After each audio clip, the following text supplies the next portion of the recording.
Welcome to another episode of Less People. I'm Jenny Russell. So this is another episode on those people that have inspired our work in rural areas, those people that we feel are really rock stars and leaders in the rural economic development talks in the nation and beyond, and those who have inspired us throughout the years to continue our work and to continue to be positive and hold that torch up for the rural living and rural life. Talked about already Marci Penner from the Kansas Sampler Foundation. She was my number one influence in kind of developing my career and working in this area. Number two was Ben Winchester. He's an economist from the University of Minnesota Extension, and he looks at things from a very scientific, analytical way of thinking, but we just really like a lot of the things that he has to say about rural areas. When I used to work with Luke Mahan, we got to meet him at one of the Kansas Community Foundation's conference in Wichita, and we both kind of geeked out because he was kind of one of our celebrities that we really liked. And then, so I'm going to talk about our third person that has really inspired our work in rural areas. And I had the privilege of bringing him into Republic County, where I work and where I live, last fall. And it is Jeff Siegler with Revitalize or Die. So Jeff used to really lives in Pennsylvania and was a person with the Ohio Main Street program. If you've not heard about the Main Street program, National Main Street and State Main Street programs are something that I had some experience with back in 2003 when I first became an economic development person. It was one of the more effective programs that I've ever seen for developing, really thinking out strategically how you're going to develop a downtown. And I always thought it was really smart. They had different focus committees focused on economic revitalization, so how to raise the money, bring the money into your downtown to be able to do the work that you want to do. A marketing committee that marketed the different aspects of your community, of your downtown, different things that represented the retail and how to bring more diversity into the retail and kind of work together to have things going on in your downtown area. So all of those things, and building design is also a big part of Main Street, but all of those things were from the Main Street program and something that I thought was really smart. So Jeff Siegler with Revitalize or Die has a lot of experience with Main Street programs, and I learned about him because I started watching his Downtown Happy Hour program on Facebook when it was COVID lockdown times, which I know, don't remind you of that, I get it. I watched some episodes of different shows and I'm behind on, and I watch binge watch episodes, and anything that comes up with, oh, this was during 2020, it just makes me want to turn it off. It's like trauma. But that is something good that did come about from COVID was Jeff Siegler's Revitalize or Die Downtown Happy Hour. He brought in a lot of his friends from the industry, and they just had discussions about, downtowns and challenges and great things that are happening and really interesting perspectives on how to develop downtowns, and really got inspirational. I got inspiration from him on that, and then he started offering, the ability to bring him out to communities and have him actually do deep dives in your communities on what your challenges are, what is good, what is not. So we got to bring him out, like I said, this past fall, and we toured him around our different communities and really got to pick his brain about things.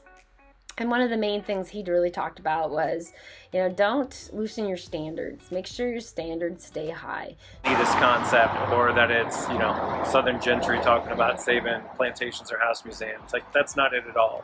Maybe that's what it used to be, but what it really is about is creating attractive and economically viable commercial districts. It's about upholding standards. It's about preserving quality materials that went into these buildings and recognize the craftsmanship and the history that go into our commercial districts.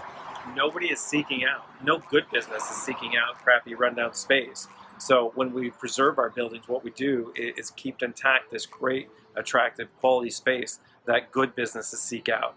we tell people, we announce to people that see these quality spaces that this is the type of people we are, that we care about our resources, we care about our history, we care about our commercial district, our center of the town, and our community. It's so important to preserve these beautiful buildings because that is what defines us. That is where we house our great businesses. That's where we come together. That's what people think of our community when they come to it. That's our best marketing feature. That's our best tourism attraction. So preservation isn't just about saving house museums. It's about creating quality space that boosts the economy, that lifts up the businesses around it, that stabilizes the tax base. And when we let those standards start to decline, we hurt everybody around it. We send a message that apathy is taking hold, and we can't do that. We have to stand up against apathy, and we have to make sure that we preserve our historic assets because oftentimes in most communities, it is the greatest asset. It's the single largest investment that most communities will ever make, and it's our greatest asset. So stand up, fight back against apathy, and if you see it starting to take hold, if you see your building start to deteriorate, go out and say something. There's no reason that we should have strict code enforcement in neighborhoods and then be completely lax when it comes to the downtown. They're no different, and we have to treat them the same. We have to stand up, say something, and make sure that we don't let these buildings start to slip into decline. Just because you live in a small town in a rural area doesn't mean your standards can't be high. And I really feel like that a lot of times you teach people how to treat you. That I think that in my professional life, I also think that in our town lives. If you accept somebody's broken out windows and you don't have any standards available, you don't have any codes available, you don't have any code enforcement available to take care of those problems. Jeff often says, broken windows basically are an invitation for people to commit crimes, which, I get that that's not always completely accurate. But if you think about it, if you're saying, oh, these broken windows are fine, we're not going to spend the time or the money or the hassle to tell those people that we don't want those in our small town, in our downtown, then other people are like, okay, well, I guess we're okay with graffitiing this wall. I guess I'm okay to leave my trash outside this building because it doesn't look like anybody cares. Sometimes that's intentional. Sometimes that is a thought people have. Sometimes that's not an intentional thing. Our minds are drawn to beauty, and that was one of Jeff's points. Our minds are drawn to beautiful things. And if you think that beautiful things don't matter to your town or to rural people, that's just not true. I mean, people might not value that. They might not think that. They think that that's the first thing that you can cut corners on, that you can cut the cost out of things on. But beauty is important. Spending that extra money, spending that extra time to focus on those details, that's really important to how your community looks. Hi, we're talking about economic development this week and how the choices you make in terms of economic development affect your community. This particular community, as you can see, has not put much of their economic development efforts into the downtown, and this is the result. Unfortunately, you've got buildings that are empty businesses, and a place that doesn't necessarily serve the community well. And the problem with that is that this is the heart of the community. This is the center of the community. This is where people identify with. This has been the center of the community for 100 years, and where people really recognize as the heart of their town. And when these buildings start to fade, when they start to collapse, when they start to deteriorate, it has a real psychological effect on the people that live here. When those businesses go out and are replaced by national chains, it affects how people feel about themselves and how they feel about their town. And it really is a choice. You can say, well, the community doesn't have any money, but that's not true. We're going to show you where the money is. In this particular clip, he pans to a strip mall with a bunch of national chains. And I guess this is the new downtown. This isn't very good. This is the choice that you make and that this community made and decide how it wanted to grow and who it wanted to be. So instead of everybody coming to the downtown where there's locally owned buildings and businesses, where that money goes back into the local economy, they've created this. It's a soulless, meaningless place where they've invited outside companies to come and replace what once used to be local. And so all the money that was spent in the community before now goes to these companies and back to their hometowns. And it's a sad replacement for what once was special, for what once was the heart of the community, what once brought people together, because this isn't public, this is private. And what makes downtown special is it's a public place, and we feel comfortable going down there to meet up with one another. You might say, hey, let's meet downtown. No one ever said, hey, let's meet in the back of the Target parking lot. That's not how this works, and it's a sad replacement, and it's a choice that the community makes and how it wants to grow.